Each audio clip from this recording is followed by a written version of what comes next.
you backed Michael McCormack in the spill. How are you feeling today about this new era for the party that the party's facing under Barnaby Joyce's leadership?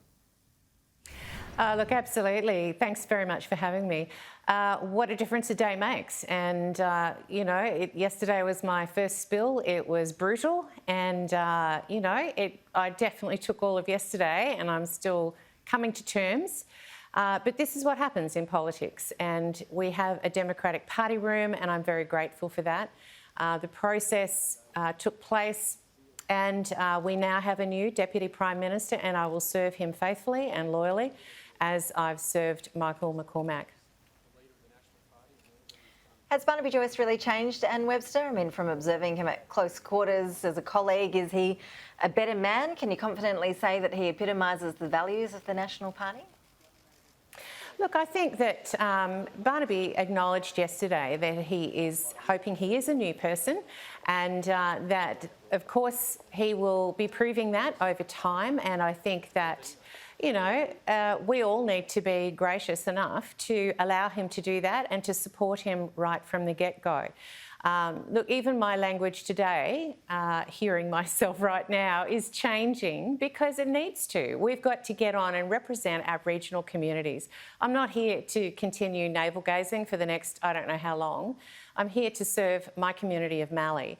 And that takes up literally all of my time and all of my energy. So I don't have any spare to be spending time critiquing the leadership. Yeah, we can all understand the pragmatic approach that you're needing to take now, Anne Webster, as a backer of Michael McCormack. But when you look at voters, what sort of feedback have you had from, in particular, rural and regional women about Barnaby Joyce's comeback? This is something that a lot of women, it seems, in the party really have concerns about. Look, I've had some people, it's interesting, I believe that the president, the national president of the Nationals has described Barnaby as polarising or can be polarising. I think that's kind of true in terms of the feedback that I get. Some people are ecstatic, some people are really concerned. And I think ultimately Barnaby's the only one who can prove his mettle as leader. And I will do everything that I can to ensure that my community is heard, that the interests of my community in Mallee are heard in Parliament House and through him. So I will be quite plain, as I have always been with him and even with Michael over the past 2 years, to ensure that the interests of Mallee are first and foremost.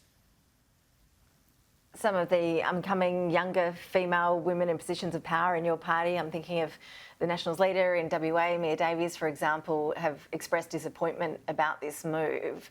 What needs to be done to increase representation of women in the party? What would you be suggesting to Barnaby Joyce that he needs to do in order to prove himself on that front? I mean, should he be considering a quota system, for example? Look, I personally don't support quota systems. I think that we do need to have an equal opportunity to rise in our roles and to represent the people that we're sent here to represent. In terms of Mia's views, look, I mean, the process is disappointing. Who wants to go through a spill? Nobody, except those who are promoting it. However, I think that we need to move on and ensure that women's voices are heard and respected. And I would certainly expect that to be taking place not only in the party room, but for our staff and going forward. Much has been made about the policy challenges, particularly when it comes to the climate issue. Your colleague Keith Pitt has just, in the last few moments, had this back and forth with journalists in Canberra. We're just going to play some of this for our viewers.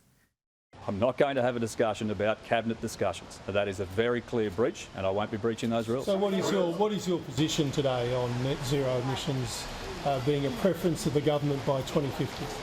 Well, as I've said very clearly, there has not been a final commitment. For that to happen would require consultation with our party rooms. As I've said last week, I stand by those comments. Under what conditions would you support net zero by 2050? Well, firstly, we are not getting into a policy debate at a press conference, and very clearly, those discussions continue to go on as they have done for more than a decade. Anne Webster, you can understand the journalist's interest in this issue. Keith Pitt not giving much away there, and clearly keen to avoid agitating on this issue after doing so pretty vocally last week, it's got to be said. Do you expect Barnaby Joyce will negotiate a much tougher coalition agreement with Scott Morrison when it comes to climate and energy issues? Well, I was very pleased to hear Barnaby talk about this not being Barnaby's policies, but rather the National Party Room's policies going forward. I am a member in the party room. I have been elected to speak for my electorate. I don't have coal in my electorate. I'm not trying to keep jobs alive in my electorate. I do have a lot of renewable, and I have a lot of work being done in terms of hydrogen development and biofuels. And so that's my focus, and I've always brought that to the party room to ensure that we improve battery sourcing, that we improve the uploading of the power that we're making to the grid. Those conversations take place in our party room, and we, each of us, bring our own priorities to the party room, and together as a party we have to come up with policy that reflects all of our electorates, not just one electorate. So will you be advocating that Australia does embrace that net zero by 2050 target? Look, my personal view is that having listened carefully to the Prime Minister over time and to the Energy Minister, that we need to have, and I believe that we are investing significantly in the development of technologies around renewables and around clean energy per se, whether it's carbon capture and abatement, or whatever the mechanism is that we are managing our energy.